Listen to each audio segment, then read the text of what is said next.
Comment des gens font pour aimer les insectes? C'est les trucs les moins beaux sur Terre. De quoi tu parles? T'as déjà vu un papillon? C'est super beau et...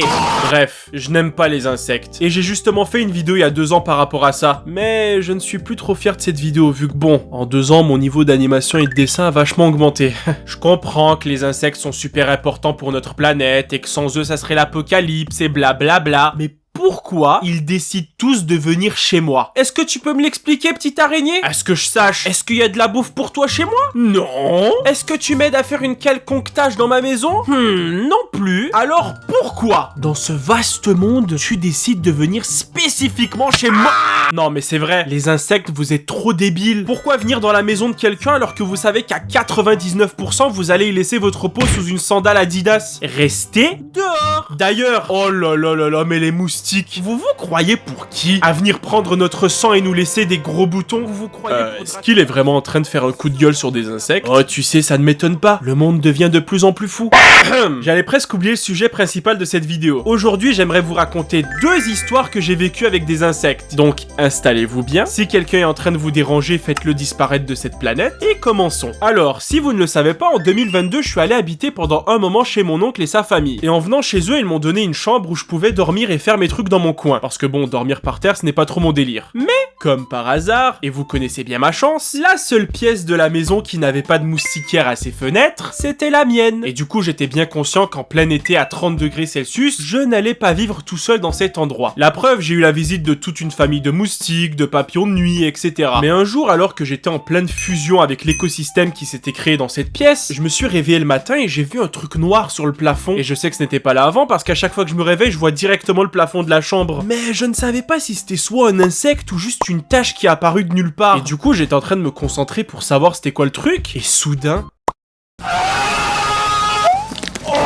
l'araignée était partie sur les côtés de mon lit. À ce moment-là, j'étais devenu une bête sauvage. J'ai retourné tout le lit pour la retrouver parce que c'était impossible pour moi d'être tranquille en sachant qu'une araignée pouvait être à n'importe quel endroit de la pièce. Imaginez si elle rentre dans mon oreille pendant que je dors. Mais vous voulez savoir ce qui était drôle? Quand j'ai retourné le lit, elle n'était pas là.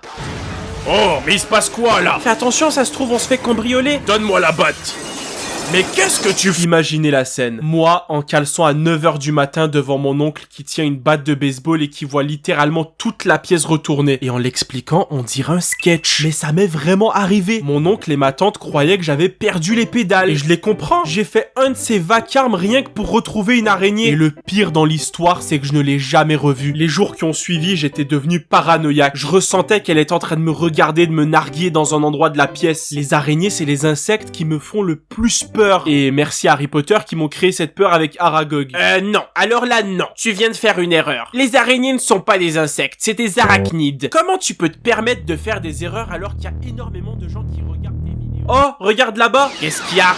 Deuxième histoire. Un jour, durant ma dernière année de secondaire, ou collège pour les Français, j'étais tranquillement en train de marcher vers ma rangée de casiers jusqu'à que je vois des mecs de ma classe en train de mettre des trucs dans un casier. Et je me suis rapproché d'eux pour leur demander ce qu'ils faisaient. Mais lorsque j'ai vu l'intérieur du casier, il y avait au moins une quinzaine de fruits dedans. Mais pourquoi vous avez ramené une épicerie dans le casier? Oh, t'inquiète BG. Mais juste si tu vois un truc d'ici la semaine prochaine avec ce casier, poucave rien s'il te plaît. Non, je vais pas poucave, mais juste vous faites quoi avec tous ces fruits? Oh, tu verras la semaine prochaine. Et à ce moment-là, je ne le savais pas, mais ces 3 mecs avaient créé quelque chose qui allait avoir de sérieuses conséquences.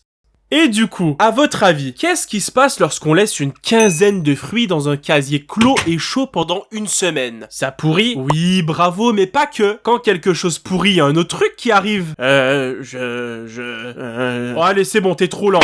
Il y a des moucherons qui arrivent. Et lorsque j'étais venu à l'école le lundi de la semaine d'après, la section des mecs était infestée de moucherons. T'avais plein de gens qui essaient de faire dégager ces petits insectes de leur visage ou de leurs vêtements. C'était l'apocalypse. J'en avais dans mes cheveux, sur mes bras. Et il y en avait même un qui était rentré dans ma bouche pendant que j'étais en train de demander à d'autres mecs ce qu'il se passait. Mais c'est après être passé devant le casier des fruits que j'ai compris. T'avais au moins 3 concierges avec plein d'outils de nettoyage qui lavaient le casier. Et bizarrement, les 3 mecs d'avant étaient introuvables. Les moucherons se sont par la suite propagés dans tout le rez-de-chaussée de notre école et ça a pris une bonne semaine et demie avant qu'on n'en voit plus. Et les 3 mecs qui étaient responsables ne se sont jamais fait attraper vu que le casier qu'ils avaient utilisé appartenait à un mec qui ne venait même plus à l'école. Et jusqu'à maintenant, ça m'impressionne toujours de voir à quel point ces petits monstres volants se multiplient si rapidement. Je vous assure, c'était l'enfer. Je n'imagine pas les gens qui sont phobiques des insectes volants. Déjà que l'école c'est chiant, comment ils ont dû souffrir à ce moment-là.